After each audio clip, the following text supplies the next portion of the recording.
Is there a dream or a goal you've put on the back burner, telling yourself you'll get to it one day? Maybe you're not sure how to go about making a change, or you fear that you might not be successful. But what if I told you that delaying your dreams is actually costing you more than taking the leap? Trusting your desire to change direction in life is the first step on the path to making it happen. In this conversation, Melissa and I talked about NFTs. Even I learned something about NFTs. We also talked about trusting yourself when it comes to changing the direction of your life, when you have that aha moment, being willing to pivot. And we also talked about the importance of finding your tribe, finding your community, how important that is to have the support you need to go off into the world and live the life you want. We also learned that you can actually be an artist and be financially responsible. Our next guest, Melissa DaSilva, was living a life that she thought she was supposed to be living. And it wasn't a bad one. But when she had her aha moment and realized she wasn't living her life, she got really clear, created an action plan, took the necessary steps, and then went for it.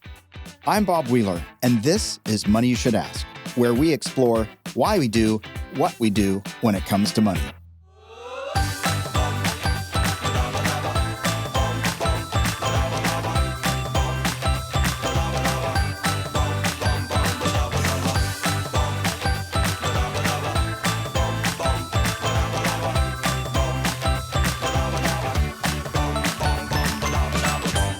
Melissa is a successful physical NFT artist, entrepreneur, therapist, and coach who motivates other LGBTQ+ individuals and artists to take their life and career to the next level. She is the author of The Profitable Practice, helping healing professionals build and grow a successful business. She's also the creator and host of the successful LGBTQ+ podcast, Pride Connections, and Chit Chat with the Queer and Creative. She has been featured as a guest on several international podcasts and blogs. You can also find her on the weekly YouTube show, The Next Chapter, where she and her co-host discuss all topics related to being single and getting older in our world today. Melissa has been a licensed social worker for 15 years and started her Rhode Island-based mental health agency in 2015, where members of the LGBTQ+ community can find safe and specialized therapeutic services. Currently, Melissa lives and runs her mental health agency from Puerto Rico, while also creating art and physical NFTs that positively impact the world. Melissa, it's so great having you on the show. Thank you. I'm so glad to be here. I have to ask, what was your aha moment that made you completely change your life? I would say my aha moment was one night when I was laying in bed with my ex-husband, who was my husband at the time. And I had this dreadful feeling just wash over me because I had like the marriage, I had the house, I had the dog, I had a business, and yet I was feeling empty. And I just remember the tears just like rolling down my face and just asking myself, is this it? And at that moment, I realized like, this is not what I want. This is not the life that is meant for me. And that was like the aha moment that really started things going for me. It was about almost 3 years ago. Wow. And I can only imagine how painful that is to realize you've gone down a path only to realize the need to pivot. Yeah, especially when society tells you that you should be happy with what you have right now. Like, why do you want anything else? Yeah. And when you pivot, some people get left behind. Yeah. And some people will think you're crazy too. Probably a lot of people. Yes. Since I just like picked up and moved to Puerto Rico. That's crazy. Yeah. And then you've been doing therapy. I mean, leading people through therapy. I'm sure you've done therapy. Yes.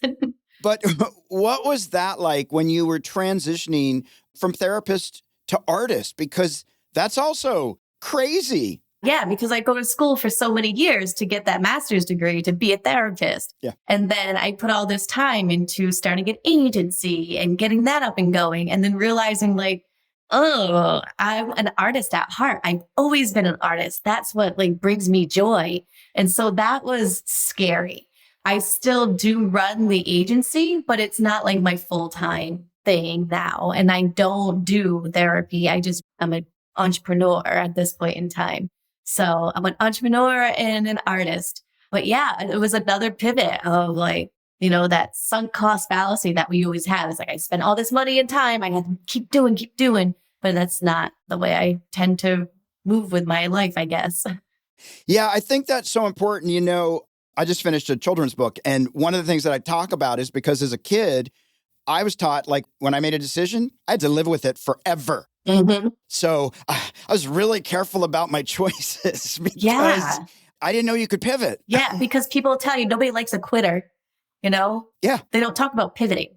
Yeah. Stay the course, stay the course. Mm-hmm. Sometimes the course is pivot. Yes, 100%. So let's pivot. What exactly is an NFT? So an NFT is a non-fungible token. So it is something that can't be recreated. There's one and only. And a lot of people have been creating NFTs out of digital art. That was a big craze. And it's still pretty big. And video games have them too. You can buy certain pieces of like equipment or weapons for certain games. I don't really understand that. And honestly, I only understand the NFT stuff when it pertains to physical art, because that's where I come from. And so when I heard that NFTs had to do with art some way, I was like, all right, I got to figure out how I can incorporate this with the art that I do. And so that's what I got into, creating tangible art that can be created into an NFT. And there's only one of that piece of art, and people can purchase that art and have the NFT of it. So you own the digital copy of that as well. So that's maybe more the difference is there's a real piece of art and then a real digital duplication that's also a one of a kind, and they go together. Yep. And so each pieces of my art have a tag on it. And if you scan it, it will say, this is where this art lives on the blockchain. And you can see who owns it. And so it shows you like it's a real Melissa DaSilva. And so that's where I feel that NFTs are going to start going, is it's going to broaden out farther than those digital pictures people are buying. It's actually going to have some real life use, but also be, usable in the metaverse too. Yeah, I'm still learning about NFTs. Like the Comedy Store, we just had our 50th anniversary. And so not everybody, but some of us got these NFTs. So I have one and I'm like, I don't want to lose the login to my NFT because I don't fully understand it, but I was told it had money value. So I'm just trusting that and saving my login. But it's new. Yeah. And that's the other thing about having an NFT that goes with the art. You can actually see how valuable your art is too, because you can look at it and see, oh, somebody purchased it for this much and now it's worth this much. Yeah, that's so cool. And I think it's still an evolving or emerging technology. Yes. Like it's still one of those things, NFT. So, at least now I know the initials. Yeah. I can get that right. And people will compare it to almost like a VIN number on a car. There's no other duplicate VIN number. Right. The cars might look the same, but VIN number is going to be different. And that's pretty much what an NFT is. It's like a VIN number on the blockchain. Yeah. Now, you work with a lot of artists. You said you're in an area where there's artists and entrepreneurs in Puerto Rico. Do you think that the starving artist perception is true? I think it doesn't have to be true. And that's where NFTs, I think, can start changing the world for artists, because with NFTs, you also get royalties. So every time that your piece is sold, you get a percentage of that sale. And so this can be something that really changes the world for artists. And artists like myself, they don't know that part about NFTs. And once I usually teach them that, it's like, wow, really? Like I can continue to get paid for this piece that I put my heart and soul into. So I think, yes, there are starving artists out there, but it doesn't have to be the case. And with the NFTs, am I correct that you only get paid in crypto? Yes. With NFTs, yes, it is through crypto, but there are now platforms, like a platform that I'm working with, is that you can purchase one of my NFTs with a credit card and it creates a wallet on the other end for you. Okay. And then for the artist, you can translate that into money after. So it does have to do with crypto, but there are platforms being created to work around it. You can turn it into other currency. Yes. At some point. How do NFTs make a positive impact on the community, particularly the LGBTQ plus community? So one of the things that we're finding is that people who are creating these NFT projects are actually using it as a way to bring awareness to certain causes. Some people are actually giving proceeds to certain causes. That's what I'm doing, is that a percentage of each sale goes to a nonprofit that supports the LGBTQ plus community or women's issues. Mm-hmm. But I'm not the only one that's doing this. A lot of artists really believe in projects and want to be able to give back to a community or an oppressed population. And we're starting to see like this is possible. We're building communities around these projects and being able to fund things. I mean, there's been sloth NFT projects, or money goes to helping save the sloths. There's all these different types of causes. And it's been really beautiful to see how people are building communities around this. That's awesome. And would you say, like, now that you did this big pivot and changing the course of your life, do you feel like it's worth it financially, emotionally, and communally for people to like quit the rat race, give it all up, and just follow their passion? Honestly, sometimes it depends on what day you ask me. I would say a week ago, I would have been like, what the hell am I doing?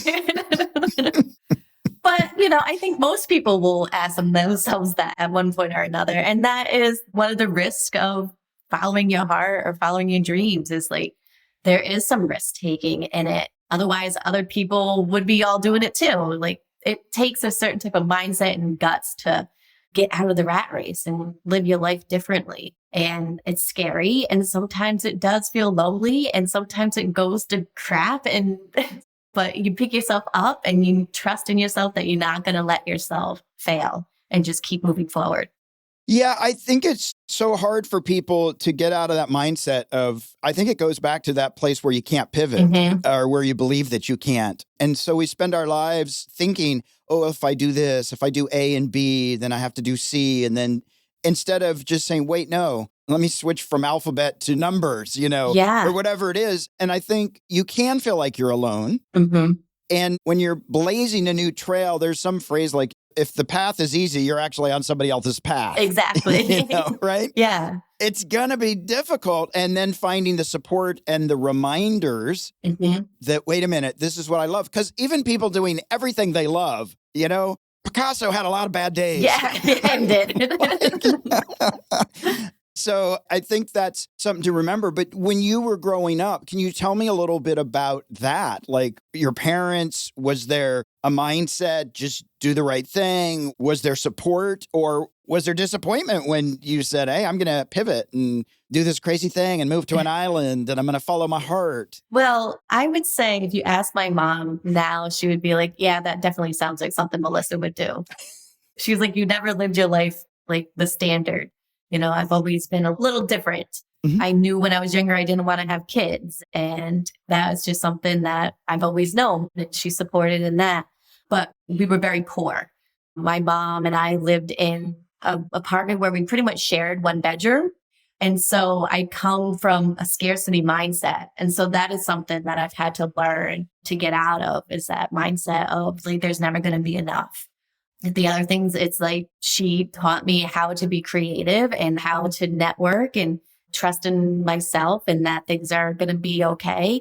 But yeah, it was really different because I definitely stepped out of the same cycles and patterns my family had created, because I was the first one to go to college and graduate, first one to actually leave the state. So I've definitely been the oddball in the family, but they've always been supportive. Definitely. And when you made the pivot, because I know there's a lot of people, they have that aha moment and then they don't act on it. They don't move forward because then there's the fear, or the comfort is greater than the desire to see the change or be the change. Are there some things you can suggest to other people to help stay the course when they're trying to create this new habit or create this new life or create this new way of being? You got to find your community. You got to find that buddy that you can call up and say, oh my gosh, what am I doing? And they can say like, no, you're doing okay. Like things happen. It's going to be all right. Here's how I can help you. Remember, this is what you said you were going to do. And just having almost like that accountability partner or that community that is also the same mindset that can help support you when you're kind of feeling down or scared. And when you made the pivot, a lot of times, not everybody gets to come with us. And I know for me, I really wanted everybody to come along. I thought they were supposed to. And there's some potentially grief there when we have to leave people behind. or they're not going to join us in the same way that they did in the past. Did that happen for you? And what was that like? Absolutely. Like having my ex-husband, that was it. Like I knew I wanted to live in the tropics. That's not something that he really desired to do. And so to leave somebody that I had like as a teammate for 10 years was really scary and sad. And his mother also lived with us, who was like a constant companion in our house. So it's like, I always had somebody to talk to. And so to have that was a huge shift. And not having that companionship, not having that support was really scary. And to this day, like I know that I can always text him and say like I need help or something like that. We still share custody of a dog together. I get him for 6 months, he gets him for 6 months. So we try to navigate that. But yeah, and then there's other relationships that have grown. So I have a friend, Steve, who's my best friend. And I feel like I see him more now that I live in Puerto Rico than I did when I lived in the same state as him. We really work making sure we communicate every day and that I see him, he sees me. So a lot of relationships have shifted, and just putting the energy into what you want to continue and what you think that needs to be let go is important. Yeah, it's not easy following and going for the things you want. Sometimes there are people out there, and I tell this when I'm coaching people, not everybody's going to root for you. Not everybody's going to be excited for you. And there will be a lot of people that are actually experiencing their own fear and reservations, and they're trying to put them on you. And so there's a lot of people out there going, don't do it. This is a mistake. You should never try. You're not going to succeed. How do you deal with that? I'm sure that happened for you. Yeah. It happens for everyone. How do you navigate that, the naysayers, and really trust yourself? I've actually used it as fuel to my fire. It's almost out of spite. Like, I will not fail. Because I did have a best friend at one time tell me like, oh, you can't leave this job. You'll never make enough money running a therapy agency. And we're no longer friends. But it was just like, what? I will prove her wrong. Definitely not a healthy mindset, but it's right. what, fuels me sometimes. It's like, I will prove you wrong and I will be damned if I'm not going to succeed. And it's just like something that I've used that way. Instead of it holding me down, and push it to make me move forward. Yeah, I think that's a great way to go. My mantra is sort of like, watch this. Exactly. Oh, really? Yeah. You can't make money with art. I'll show you. I love that. I love that. Well, where can people find more information about NFTs? Like if they want to get out there and they want to do NFTs, and where can they find out about your NFTs? So you can go to my website, melissadasilva.com. And then I also have an online gallery where you can see my NFTs, and that is queernft.io. And those are for sale, and you can purchase them and also get a tangible piece, a one-of-a-kind art when you purchase one of the NFTs. I'm going to pivot. What is the best part about living on the island of Puerto Rico and living in the tropics? That there's 300 days of summer a year. I mean, the other days are probably rain, but you can pretty much guarantee that you can make plans to go and do something almost every day. You don't have to look at the weather and be like, oh, it's going to be a rainy day. So I think that's the best. That's cool. And you didn't get island fever or any of that? I don't. I mean, I have the ocean and then I have mountains. Puerto Rico is amazing. It's paradise. I don't think people understand what a beautiful place this is. I mean, it's like Hawaii, but better, I think. Supersized. Yes. That sounds awesome. We're at the Fast Five. All right. And the Fast Five is brought to you by Acorns, where you can invest spare change, bank smarter, and save for retirement and so much more. For information, check on the link in the show notes. So here we go. We're going to have a little bit of fun. All right. What's the most money you've ever made from a single NFT? $250. Okay. Awesome. What is one thing you'd go into debt for right now? I don't know. For some reason, I was going to say facelift, but that's not the truth. Hey, why not? Why not? I don't got any jowls. Then you can NFT it. Exactly. Where does the bulk of your budget go? It goes to my housing. Uh-huh. When you spend money, how do you feel? Indifferent. Yeah. Ooh. Whatever. There it is. There it goes. There it is. There it goes. What is the biggest purchase you've ever made? Besides purchasing a house, because we never really paid off the mortgage. So I would say the biggest purchase I made was, and not my car. I mean, that's boring too. But I paid $5,000 for a conference ticket once. This conference was in the Philippines. And I worked my butt off to figure out how I can make money for that conference. And I sold my dead father's tools. I did a GoFundMe. I tried everything. And that was probably the biggest purchase of something like not like the typical house card, kids, whatever it is. And I say that conference changed my life. Oh, that's amazing. So well worth the expenditure. Yes.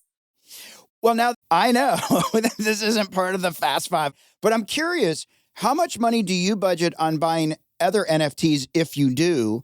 And how should people factor that into their budget? I would say NFTs is more of a hobby. It's like buying a piece of art, and you have to really feel like it's something that you believe in. If it's like a digital NFT project, make sure like it has a good roadmap. It has like a good community wrapped around it. It's going to something that you believe in. Really do your research in that before you deposit any money into an NFT. But for people who are NFT collectors, I would say only budget what you have extra. It's like a hobby. It's like buying comic books. You know, it's a joy. You get to hold them. You get to be a part of a piece of art. And that is probably worth whatever you think it's worth and whatever you have that you can budget for it. Awesome. We are at our M&M moment, our sweet spot, money and motivation. Do you have a practical financial tip or a piece of wealth wisdom, something that's worked for you that you could share with our listeners?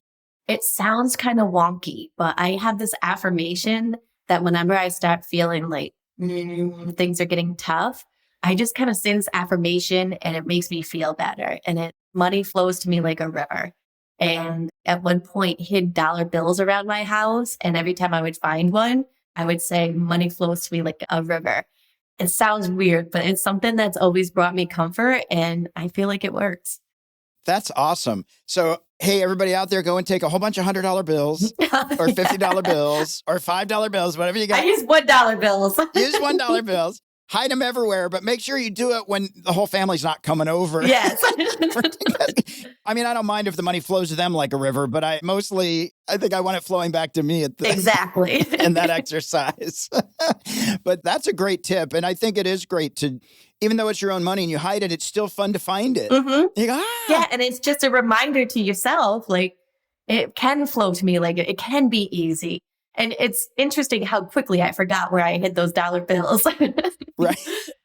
And do you think about money consciously a lot? Are you like, oh, money, money, money? Or, hey, I'm in my flow?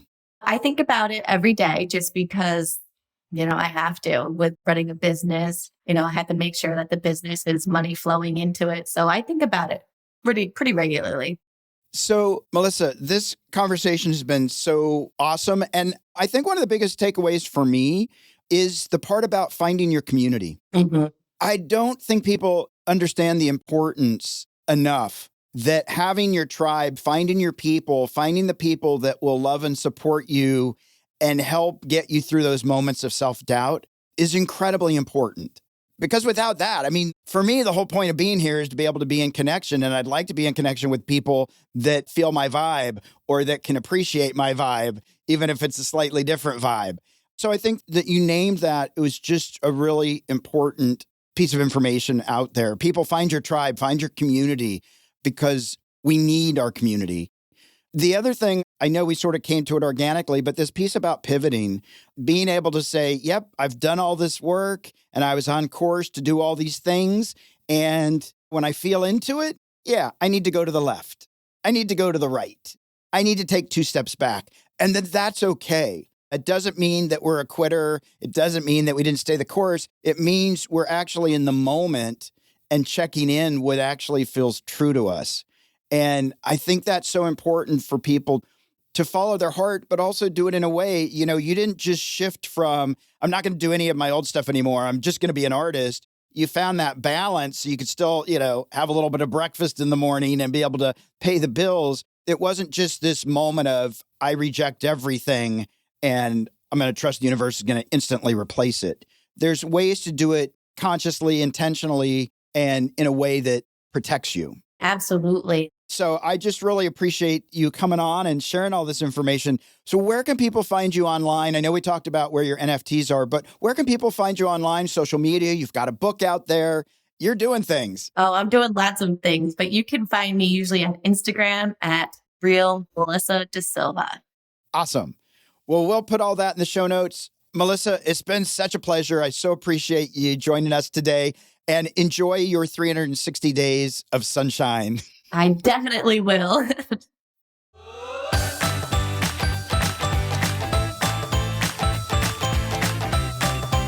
We hope you enjoyed this episode. Did you learn something new about your relationship to money today?